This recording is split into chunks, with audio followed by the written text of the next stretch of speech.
Sí, yo voy a ser más entreverada porque fui recogiendo lo que hablaron todos, entonces quiero decir alguna cosa de cada, comentar alguna cosa de cada uno. Empiezo por Ana Inés, que acaba de decir justamente de ese jardín, ese jardín y esas quintas y esas chacras de Salto, del Salto natal de Marosa, que de alguna manera inspiran ese mundo que se convierte en leyenda a través del lenguaje único de Marosa. El otro día nos preguntaba un periodista, bueno, pero ¿por qué Marosa es tan importante? Un periodista que no sabía demasiado de literatura, pero quería saber y transmitirle a quienes estaban escuchando la radio. ¿Por qué es tan importante? Y bueno, le dijimos, no sé si quedó conforme, pero le dijimos, bueno, de alguna manera Marosa funda un universo, rompe la lógica, quiebra la racionalidad, y a partir de ese universo que crea, inspirada en esa infancia de la que hablaba Ana Inés, y en ese universo de las chacras y de la madre y la abuela y la hermana y las tías y esas mujeres que estaban en el jardín, con una presencia muy grande de la madre, que nosotros sabemos por Nidia, que tenía un maravilloso jardín que cultivaba, y de eso se nutre esa vuelta de tuerca mágica que hace Marosa con un lenguaje único, para decirnos, bueno, esto es lo que Ana Inés decía, la diferencia y la poeta absoluta. Y cuando hablo también de poeta absoluta, quiero decir otra cosa que me preguntaban el otro día: ¿por qué se dice que Marosa es poeta si escribe todo en prosa?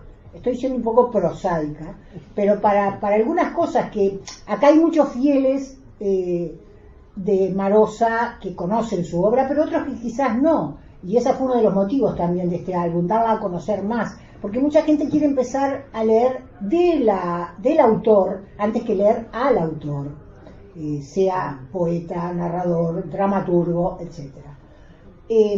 Marosa escribía en prosa, pero para ella la prosa era poesía, porque lo decía una y otra vez. Hasta una novela, decía Marosa, la estoy parafraseando mal seguramente, hasta una novela, si es buena, tiene que tener la calidad del poema. Y para ella, yo sé que hoy los géneros literarios se han hibridado mucho, los límites son porosos, todo eso que todos sabemos, pero para ella no había distingos, o sea, ella la escritura era su escritura, una escritura distinta a todas, una escritura única, un poco como dijo, esto se ha repetido mucho, pero como dijo el escritor italiano Italo Calvino de Felisberto Hernández, justamente, como Felisberto Hernández no se parece a nadie. Y eso se extendió a Marosa, porque Marosa tampoco se parece a nadie. Felisberto y Marosa, ya que Mariana los trabaja en el teatro, o trabajó y va a trabajar, nacen de ellos mismos. Y son una experiencia del lenguaje absolutamente única en nuestro país y en las lenguas, y en la lengua castellana. Yo me atrevo a decir que hay, no sé si hay alguna voz comparable con la voz de Marosa entre las mujeres que escriben en castellano, que escribieron y que escriben. Entonces, ¿por qué leer a Marosa? Yo le decía a este periodista, bueno, porque tiene una visión única del mundo, porque construye toda esa realidad que no es una realidad, porque es muy difícil interpretar la obra de Marosa, pero sí hay una cosa que está clara, y es que es una resistencia permanente a lo real. Lo de ella es otra cosa, está en otro lugar, y hay que entrar a ese mundo que ninguno antes nos tiró la llave, para ver qué pasa. Eso como para retomar algunas de las cositas que se dijeron. Quiero repetir algo que dijo Jazmín, porque para nosotros fue muy importante el apoyo que obtuvimos de cuando nuestro proyecto hace 2 años fue seleccionado por un fondo concursable para la cultura del Ministerio de Educación y Cultura en la categoría proyectos editoriales. Porque un libro como con un diseño como el de Pablo Uribe, y con toda la disposición artística que tiene, hubiera sido imposible para nosotros hacer sin ese instrumento del Ministerio que funciona muy bien. Y después, por suerte, tuvimos también el apoyo de la Dirección de Cultura de la Intendencia.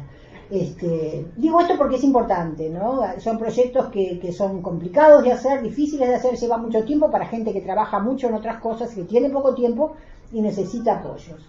Y Marosa sabía de esto, porque Marosa se presentaba a concursos literarios, que ganaba, por supuesto, aunque alguno lo debe haber sufrido un poco. En el libro se cuenta, por ejemplo, en una carta que ella escribe a una de sus más íntimas amigas, que fue la escritora, narradora, dramaturga y poeta, pero sobre todo para mí narradora, que fue María de Montserrat. Le dice, María de Montserrat había estado en un jurado que había premiado a Marosa. Estaba Losa Guerrevere y estaba, no me acuerdo el tercero, no importa. Y ella dice, te agradezco el premio, porque sé que... sí, Dora Isela Rosell, sí, creo que era la tercera. Sí, era, no creo, era. Te agradezco lo que pudiste hacer por mí. Era muy fácil hacer algo por Marosa, porque siempre lo que ella presentara un concurso iba a ser lo mejor. Eso no lo estoy diciendo es verdad, es imposible empatarla siquiera. Pero tuvo gente cerca que la apoyó, y tuvo gente cerca que fue muy importante para ella, que necesitaba siempre apoyo económico para todas las cosas que tenía entre manos, porque Marosa, y ahí voy sí al índice que Ana Inés descartó, yo voy a ir un poco al índice para contar un poco del libro también, de los contenidos del libro. Nosotros acá descubrimos cosas de Marosa, o cosas que ya se habían dicho pero las vemos desde otro lugar, o cosas que las profundizamos con otra mirada. Por ejemplo, Mariana decía, ¿Marosa fue cronista de sociales cuando jovencita en Salto? Sí, increíble. Es genial, pero fue cronista de sociales en Salto porque eso le pagaba un sueldito. Primero lo fue Nidia, su hermana, después Nidia dejó ese trabajo y se lo pasó a Marosa, y Marosa iba a los casamientos y hacía la crónica social para el diario de Salto, fabuloso. La Tribuna Salteña, contando, dice que no le gustaba ir a la fiesta, dice que mandaba al fotógrafo, porque tanta gente no se lo gustaba. A la iglesia sí. A la iglesia sí. Ver a las novias, es que esas novias son como sus personajes, esos personajes, esas hadas, esos ángeles, los ángeles de Marosa que pulan, las mariposas, esas novias que ella veía entrar y parecía que iban a levantar el vuelo envueltas en tules. Porque esa es una cosa muy de Marosa, el vuelo, ¿verdad? La mutación, las mutaciones permanentes que hay en su obra,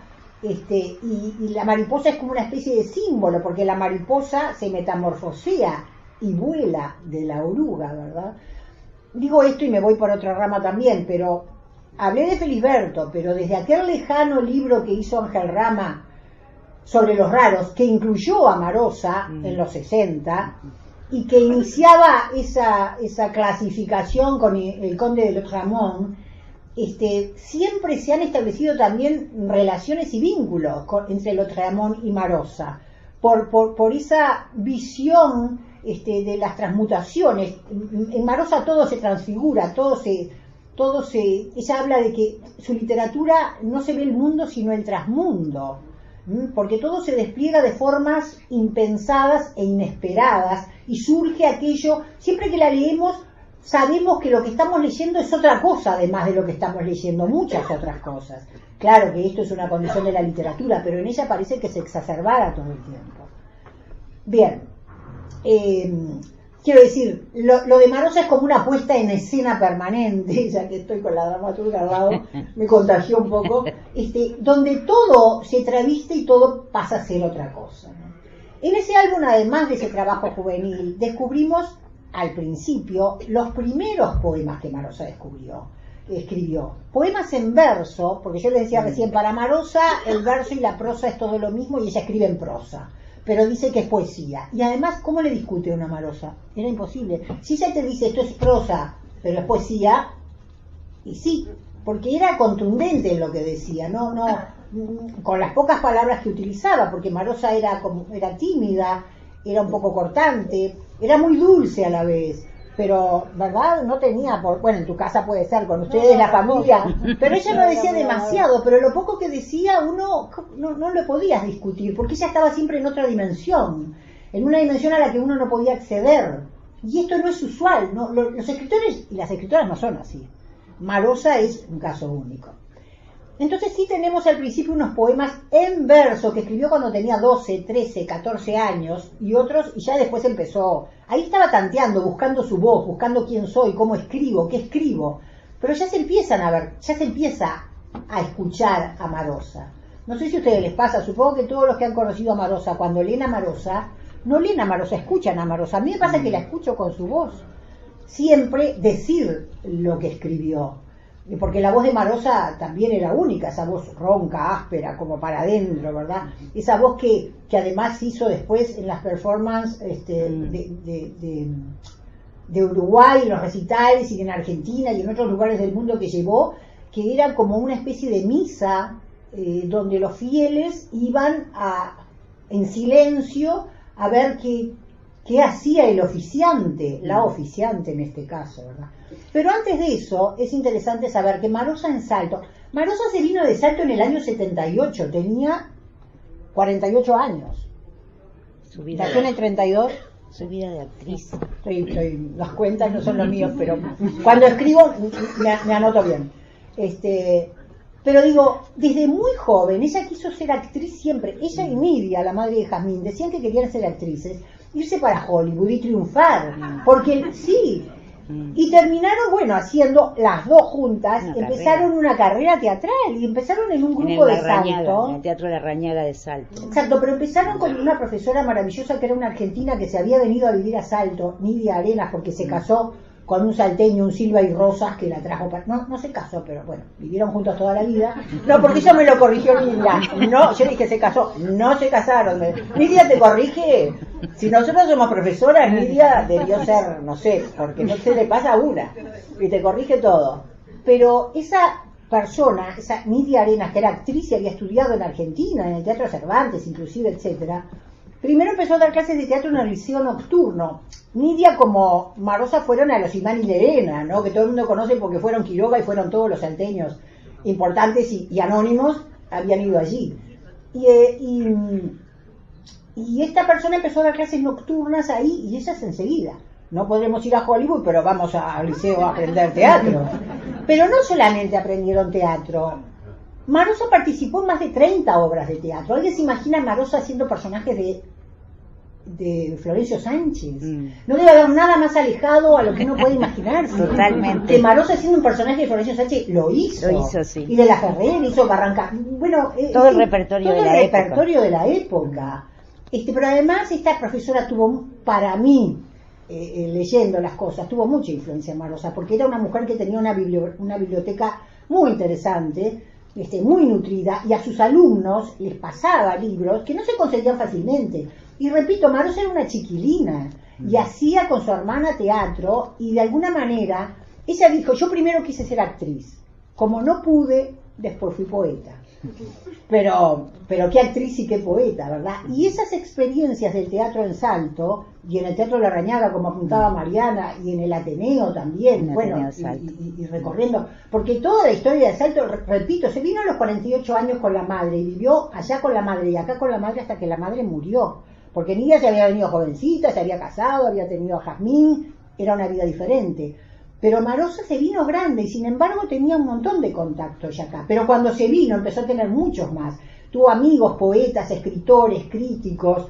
Empezó a reinar en el café, ¿verdad? Estaba en el Sorocabana, en el Mincho, en el Robizón, en esas reuniones donde tomaba café o tomaba vino, donde los fotógrafos la asediaban, y acá hay alguna de las fotos que no querían dejar pasar ese mito viviente que se había convertido Marosa, ¿no? Después, entre todos los artículos que hicimos y que van descubriendo cosas de Marosa, y que van explicando de alguna manera cosas de Marosa, está también, ella dice en un momento, ella tuvo aparentemente tres grandes amigas que fueron Concepción Silva Bellinson, una gran poeta uruguaya que está injustamente olvidada, hermana de Clara Silva, por lo tanto cuñada de Alberto Zunfelde, con una vida muy distinta a su hermana y a su cuñado, escritores también. Y la tercera, ella utiliza una palabra que no es ni trío ni triunvirato y que ahora ya la olvidé, pero ustedes la van a ver. Tríada tampoco, pero algo así. Con tri empieza. No la recuerdo porque es un término de Marosa, entonces no la recuerdo. Y la tercera, que dice que siempre estaban muy compenetradas, era María de Montserrat, de quien yo les hablé hoy.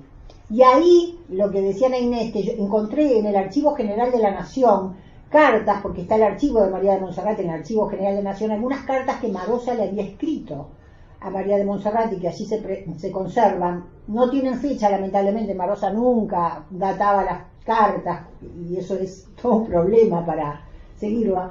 Pero habla, en esos dos casos Marosa escribió sobre las dos, habla de su admiración por las dos, rescata la amistad, rescata momentos que vivieron juntas o que hablaron la una de la otra, y eso me parece que es muy importante para situar cuáles eran sus amistades, cuáles eran sus afinidades, cuáles eran las personas que tenía cerca, mujeres que fueron importantes en su vida, referentes de alguna manera como ellas dos.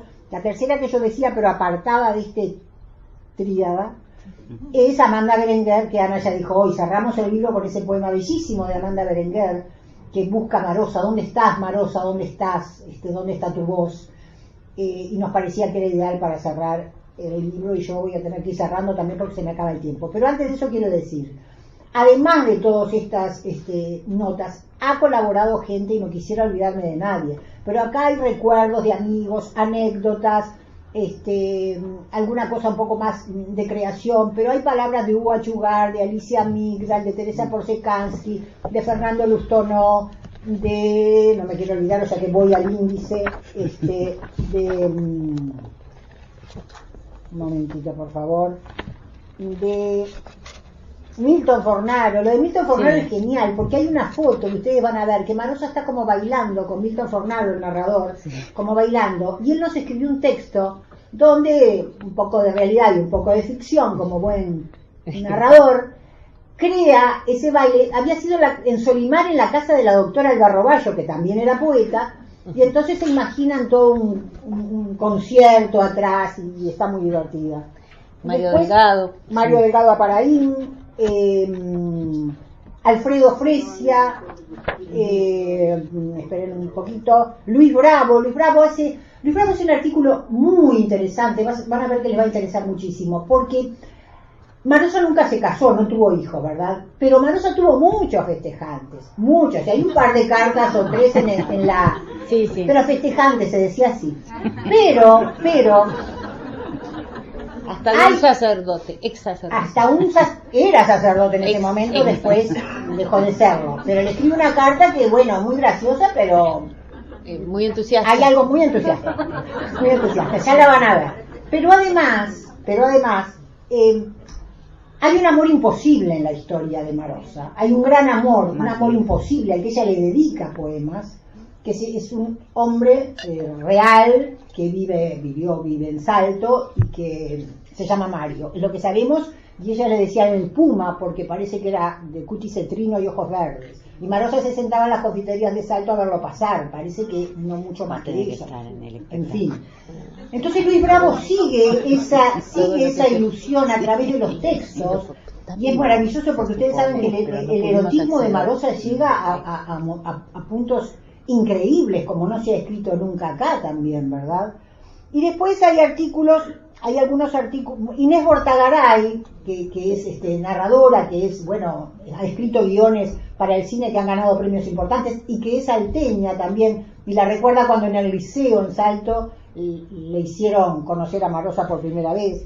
Roberto Echavarren, su gran amigo, poeta, y que también seguramente es quien más escribió de Marosa y quien más la estudió. Y después hay también algunos argentinos que participan, con críticos, poetas, nombro algunos, Silvio Matoni, Enrique Fofani, Nora Varo, Martín Prieto, etcétera. Bueno, espero no acordarme de ninguno. Y la presencia de Lander, que vos también, estudiaste. Claro. La carta de Batato Barea, ¿verdad? De Lander porteño a Marosa. Contalo vos que Batato Barea murió. Era una figura de Lander, porteño, era clown, travesti, ese decía actor, clown y travesti, se presentaba así. Tenía mucha fama, mucho éxito en el Lander, él con los otros eran Murgatilleta, Tortonese, todo un grupo. Y decía muchos textos de Marosa en sus espectáculos en Buenos Aires. Batato Barea. Sí, fue el primero que nombré. Fernando Noy. No, Y Fernando Noy también, Fernando Noy también, perdón, muy bien, gracias, me olvidé de nombrarlo, sí. Lo nombro acá, pero me había olvidado ahora. Y hay una cosa que con Ana nos enterneció mucho cuando vimos. Él estaba muy enfermo y siempre quiso conocer a Marosa. Acá por los años 80 y poco, no me acuerdo ahora cuánto, acá lo dice, en la estación de AFE se hizo se llamaba el Teatro Off, ¿no? Y hubo muchos espectáculos y vino Batato con toda su troupe. Y entonces le había escrito una carta que nosotros está en el archivo de Marosa, que custodia Nidia, que por supuesto es albacea, ¿verdad? Fiel albacea y cuidadosa albacea, bravo. Mano de hierro, albacea. Mano de hierro, sí, con las cosas, pero con todo cariño, afecto y paciencia, repito. Y él le escribe a los padres y les dice, quiero ir a Montevideo, él estaba muy enfermo ya. Era joven, estaba muy enfermo. Quiero ir a Montevideo y conocer a Marosa, quiero conocerla, cualquier cosa quiero hacer para conocerla. Bueno, vino, se conocieron y todo lo demás, y vuelve a Buenos Aires y a los 2 días muere él. Y la madre de él le escribe a Marosa diciéndole lo que había significado para su hijo conocerla. Sí. Es precioso todo eso, de todas esas historias que están ahí brevemente narradas, porque como decía Ana, esto es un álbum, es fragmentario, ¿verdad? Hay un poco de todo. Y algunas cosas les interesarán a unos, otras les interesarán a otros, otras no le interesarán a nadie, o a todos les interesará todo, ojalá. Algunos dirán esto ya lo sabía, otros no, otros descubrirán cosas, pero es un homenaje. Queremos celebrar a Marosa. Hace 15 años que Marosa falleció, hizo ahora el pasado mes de agosto. Falleció, pero está con nosotros, ¿verdad? Están en todos sus libros, supongo que acá en la feria. El año pasado, en esta misma sala, en esta misma feria del libro, presentamos con Luis Bravo, que me pareció verlo entrar en algún lugar, allá, presentamos la edición definitiva de Los Papeles Salvajes que se había publicado en Buenos Aires, que está reunida, digamos, toda la poesía previa a la prosa poética más fuerte de los libros, de los relatos eróticos que vieron después.